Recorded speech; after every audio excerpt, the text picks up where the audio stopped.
जय श्री कृष्णा दोस्तों। स्वागत है आपका मेरे चैनल पर। आज मैं आपको माघ मास के पूर्णिमा की दो कथाएं सुनाऊंगी और साथ ही ये भी बताऊंगी कि इस दिन हमें क्या करना चाहिए। लेकिन वीडियो शुरू करने से पहले अगर आपने अभी तक मेरे चैनल को सब्सक्राइब नहीं किया है तो कर लें और पास में लगे बेल आइकन को दबा दें ताकि मेरे आने वाली सभी वीडियोज़ की नोटिफिकेशन आपको मिल जाए। तो चलिए शुरू करते हैं माघ मास की पूर्णिमा की व्रत कथा। माघ पूर्णिमा पर व्रत रखा जाता है। इस दिन भगवान विष्णु का पूजन भी किया जाता है। कहा गया है कि माघ पूर्णिमा पर भगवान विष्णु धरती पर रहते हैं। माघ पूर्णिमा की व्रत कथा।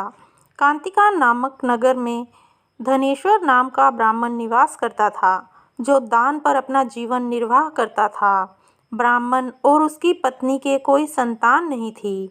एक दिन उसकी पत्नी नगर में भिक्षा मांगने गई, लेकिन सब ने उसे भिक्षा देने से इनकार कर दिया।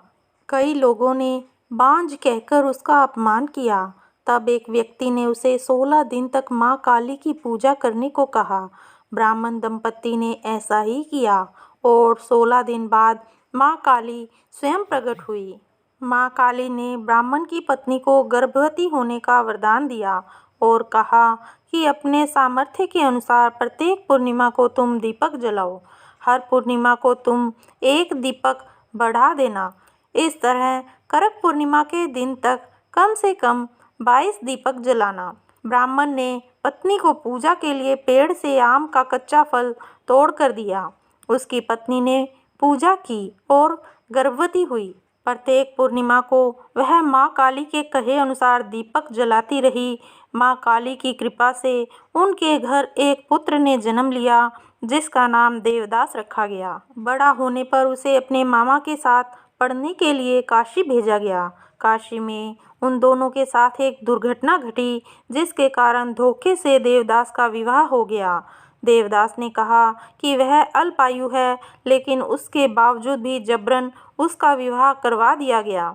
कुछ समय बाद काल उसके प्राण लेने आया, लेकिन ब्राह्मण दंपत्ति ने पूर्णिमा का व्रत रखा था, इसलिए काल उसका कुछ बिगाड़ नहीं पाया। इस कथा के अनुसार सच्चे मन से पूर्णिमा के दिन व्रत करने से संकट से मुक्ति मिलती है और सभी मनोकामनाएं पूर्ण होती है। बोलिए श्री हरि की जय। अब आपको इसी माघ मास की पूर्णिमा की एक और कथा है, वो भी मैं सुना देती हूँ। माघ पूर्णिमा की दूसरी व्रत कथा। पौराणिक कथा के मुताबिक नर्मदा नदी के तट पर शुभ व्रत नामक विद्वान ब्राह्मण रहते थे, लेकिन वे काफ़ी लालची थे। इनका लक्ष्य किसी भी तरह धन कमाना था और ऐसा करते करते ये समय से पूर्व ही वृद्ध दिखने लगे और कई बीमारियों की चपेट में आ गए। इस बीच उन्हें अंतर्ज्ञान हुआ कि उन्होंने पूरा जीवन तो धन कमाने में बिता दिया, अब जीवन का उद्धार कैसे होगा। इसी क्रम में उन्हें माघ माह में स्नान का महत्व बताने वाला एक श्लोक याद आ गया। इसके बाद स्नान का संकल्प लेकर ब्राह्मण नर्मदा नदी में स्नान करने लगे।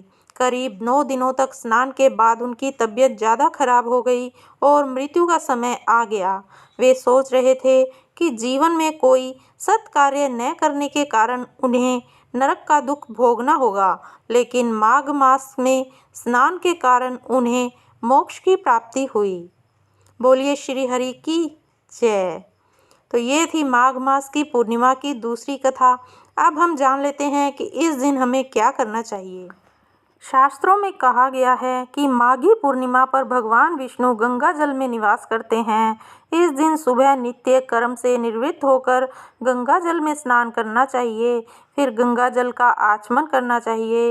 इस दिन पितर देवता रूप में गंगा स्नान के लिए आते हैं, इसलिए पितरों का ध्यान करते हुए भी दान इत्यादि करना चाहिए। इस दिन पितरों का श्राद्ध किया जाए तो उन्हें मोक्ष मिलता है। इस दिन तिल, गुड़, घी, फल, अन्न, कंबल आदि का दान उत्तम माना गया है। तो दोस्तों, ये थी माघ मास की पूर्णिमा की कथाएं और इस दिन हमें क्या करना चाहिए इसके बारे में जानकारी।